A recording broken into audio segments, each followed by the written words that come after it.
नमस्कार मंडळी, व्लॉगची सुरुवातीतच तुम्हाला कळलं असेल की आज मी छावा मूव्ही बघायला आली आहे आणि मी घातला आहे जाराचा टॉप आणि अपटाउनीची पॅराशूट पॅन्ट आणि सिम्पल लुक ठेवला आहे.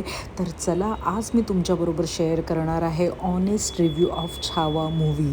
फ्रेंड्स, आज मंगळवार आहे आणि दुपारचे 11 वाजले आहेत, कारण का 11:10चा शो आहे. तरीही पूर्ण थिएटर फुल आहे. सो छावा मूव्हीचं क्रेज तुम्ही बघू शकता. नमस्कार, आजचा व्लॉग खूप स्पेशल आहे, कारण का आज मी तुम्हाला ऑनेस्ट रिव्ह्यू देणार आहे छावा मूव्हीबद्दल. तुम्ही ऐकतच आहात की छावा मूव्ही हिट जातो आहे आणि 4 दिवसातच 140 कोटीचा बिझनेस केला आहे. म्हणजे तो मूव्ही चांगलाच असेल, पण मला पर्सनली 5 कोणत्या गोष्टी आवडल्या आहेत त्या ह्या व्लॉगमध्ये मी तुमच्याबरोबर शेअर करणार आहे.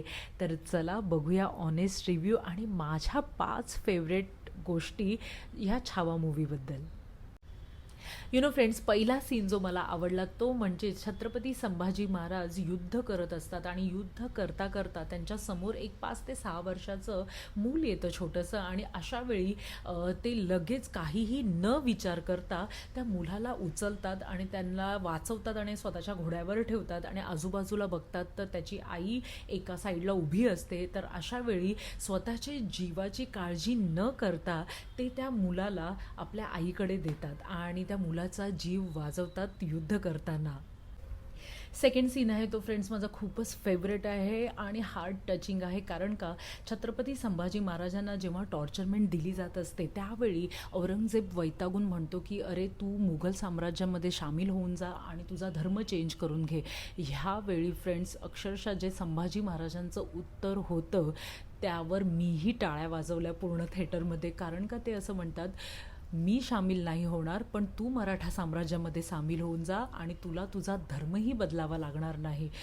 काय आहे ना तो सीन फ्रेंड्स, खरंच खूप मस्त सीन आहे.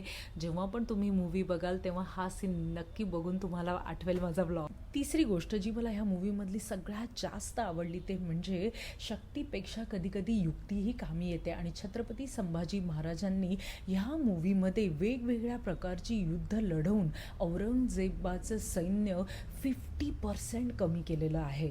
तर फ्रेंड्स, तुम्ही ह्या मूव्ही बघताना हे नक्की ऑब्झर्व करा की छत्रपती संभाजी महाराज जेव्हा औरंगजेब दिल्लीवरनं खूप मोठं सैन्य घेऊन येतो दख्खनलाच, म्हणजेच महाराष्ट्रामध्ये, तेव्हा पॉसिबल नव्हतं मराठा साम्राज्याला की पूर्ण औरंगजेबाला हरवणं. तेव्हा ते कसा गमिनी कावा करून वेगवेगळ्या प्रकारची युद्धशैली अपनवतात आणि हळूहळू विजय मिळवतात. 9 वर्ष तब्बल.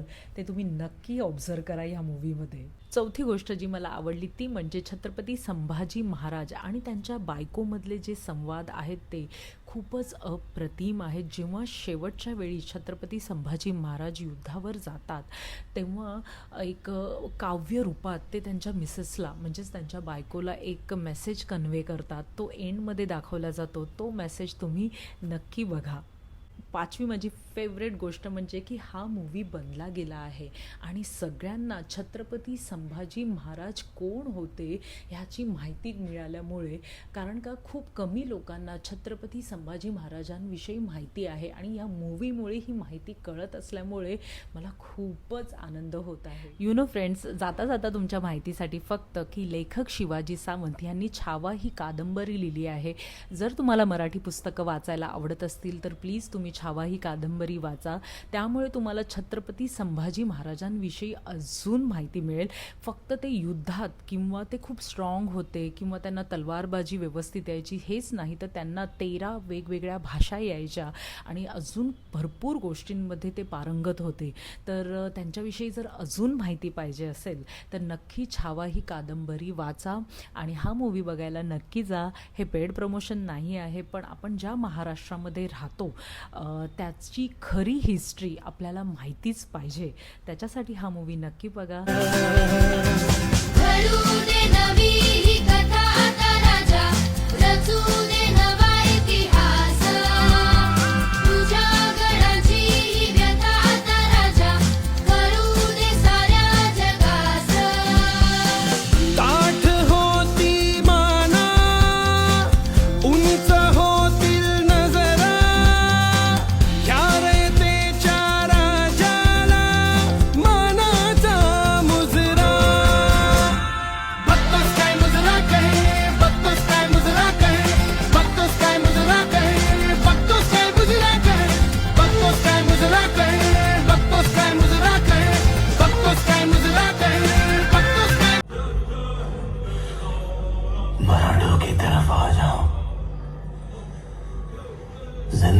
बदल जाएगी और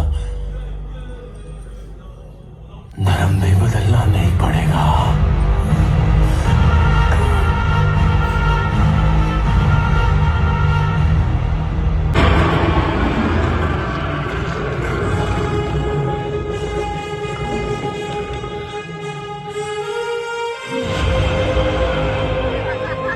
सो फ्रेंड्स, व्लॉग इथे संपवत आहे आणि नेक्स्ट टाईम नक्की भेटूया नवीन व्लॉगमध्ये. नवीन काहीतरी गोष्टींवर चर्चा करू किंवा नवीन रेस्टॉरंटचा रिव्ह्यू देऊ. Thanks for watching. सबस्क्राईब करायला विसरू नका. लाईक, शेअर आणि कमेंट. Bye bye.